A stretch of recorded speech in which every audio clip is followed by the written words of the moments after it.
अस्सलाम वालेकुम दोस्तों, मैं ताहिर अली और आप देख रहे हैं गल्फ लाइफ स्टाइल ब्लॉग। उम्मीद करता हूं कि आप लोग खैरियत से होंगे। दोस्तों, आज 7 जनवरी 2026 दिन बुधवार। आज मदरसे का आखिरी दिन था और आज से मदरसा 10 दिन के लिए छुट्टी।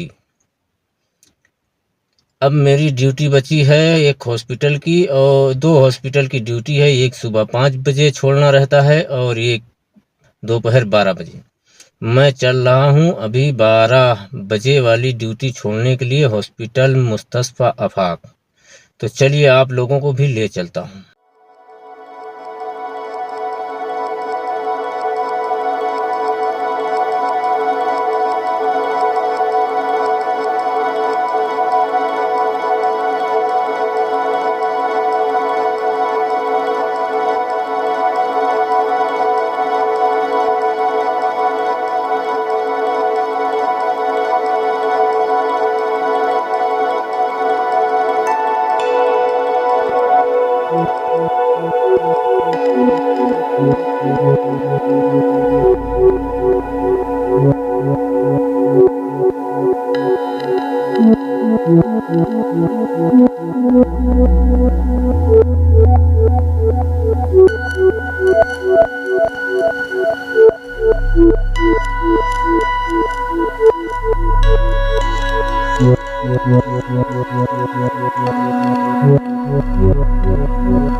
तो चलिए दोस्तों, अभी मैं आ गया हूँ हॉस्पिटल के पास में और उतार दिया हूँ। अब इसकी जो ड्यूटी खत्म होगी, ये खत्म होगी रात को 9 बजे। तो वापस मैं रात 9 बजे आऊँगा वापस इसको इसके घर पे छोड़ने के लिए। तो चलिए दोस्तों, आज की वीडियो में बस इतना ही। उम्मीद करता हूँ कि वीडियो आप लोगों को पसंद आया होगा। अगर पसंद आए तो चैनल को सब्सक्राइब करें, बेल आइकन को भी प्रेस करें और लाइक और शेयर जरूर करें। चलिए धन्यवाद, फिर मिलूंगा।